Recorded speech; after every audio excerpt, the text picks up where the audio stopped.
Alright, hello everybody and welcome back to Whitetail Survival. Tonight I just wanted to make one more video. I haven't done one about a knife for a little while.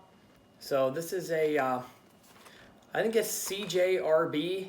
I've been seeing a lot of their knives pop up on like Facebook and whatnot, and they seem to be pretty good quality. I have one or two of them upstairs that I picked up previously, and for the price of them, they're a very budget friendly knife, but they're made extremely well. So let's open this thing up and get a look at it. So there it is. This is the pyrite, and this is more of a lightweight knife. You can see where it's made, but this is not a typical Chinese quality knife. It's actually a fairly good knife. I've heard a lot of people talking about the pyrite. That is why I decided to grab this one. And as you can see, they have a little plastic thing on there, but I do not save these boxes, so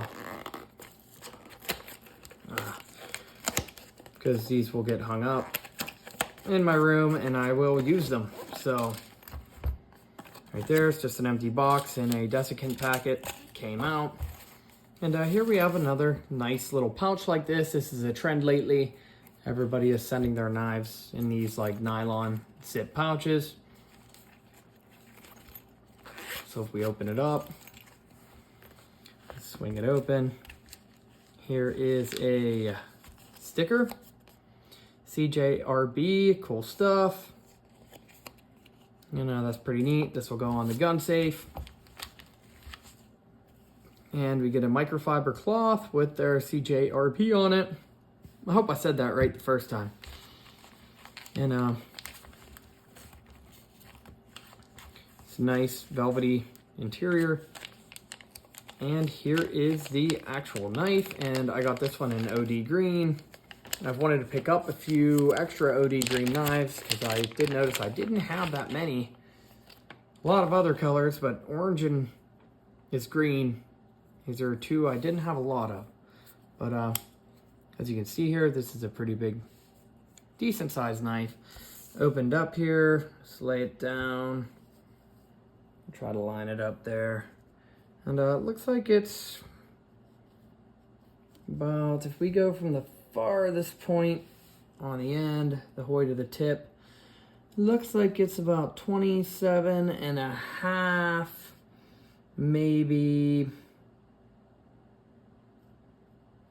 27 and 5/8 there is close. So it's right in that 27 and a half inches area. Is a real neat blade shape on here, and there's jimping there for your thumb. You got two thumb studs, one on each side, so it doesn't matter what handed you are. I am left-handed, and up here you have a real high up choil for your finger to fit down in there. And I know some people don't like it, but let me take it out here to the other camera and I will show you how this fits in my hand.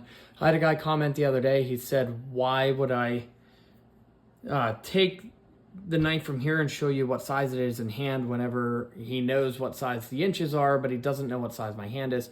I wear a size large glove, which I've said before, but if you don't watch the channel all the time, you won't know that. But I do wear a large size glove, and some people are the opposite. They don't understand that this 27 and a half, 27, this 7.5 inch knife blade, they don't understand that that size is 7.5 inches.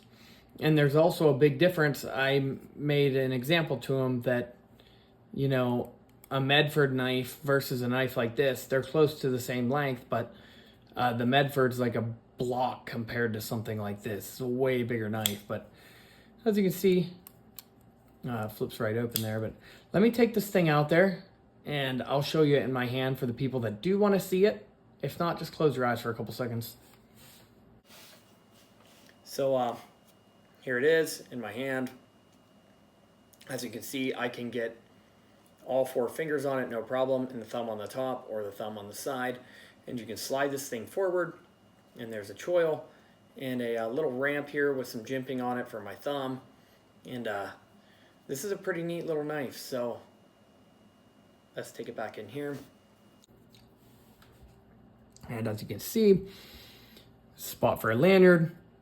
The pocket clip is reversible. And there is nothing on the blade. This just says J1945, RPM 9 steel, I guess that is. So I didn't see it anywhere on the box, but I'm gonna say that's what it is. I've heard that before. So it has a very deep carry pocket clip on it, and there is 2 Torx head screws in there, so that will stop that thing from having any side-to-side play. And that thing is basically buried deep. And the spacers, they're just barrels here. There's no actual full spacer on the back here, which is nice because it's very easy to clean out that way. And just hollow through. You can squeeze it a little bit, but it's as good as a, you know, a Benchmade with the play on the what is it, the 535 bug out. So there's a little bit there, but it's not a lot. You're not gonna crush this thing. I can squeeze it pretty hard. It's not gonna break. And then other than that, this thing is a button lock, as you can see. And I'll drop this link. This thing was fairly cheap. It was maybe $30 if I remember right. And it's hard to do that on camera, but you can fire this thing right open without hitting anything. I can get my thumb on there and flip it open. And you can also just use the button. Flip it open, flip it closed.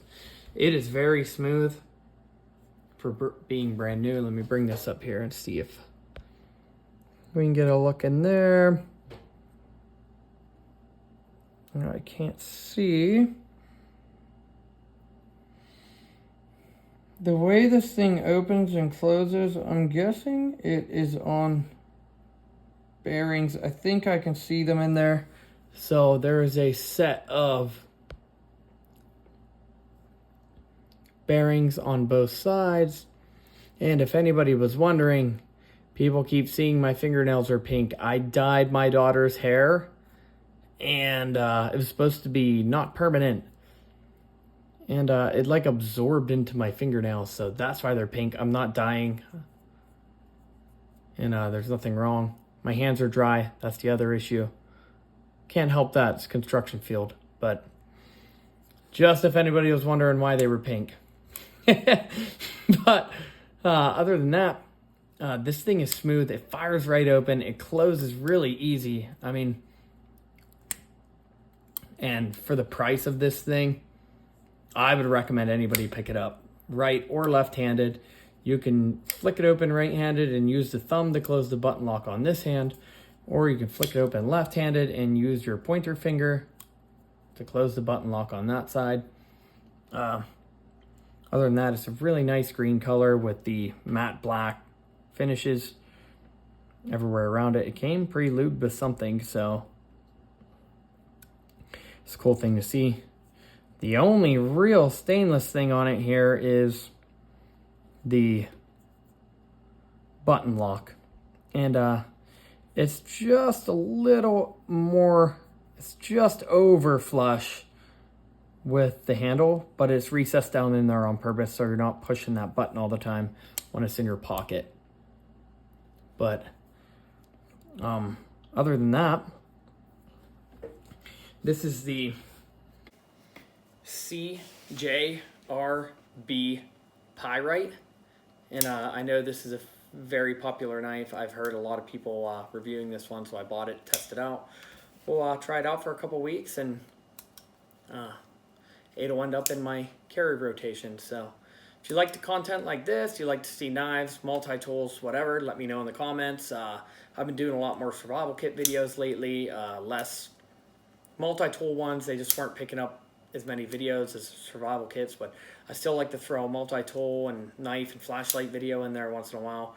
If you have any other comments other than me testing the kits, I'll do them eventually. But and I'm going to start testing the tools soon too, at least the main ones.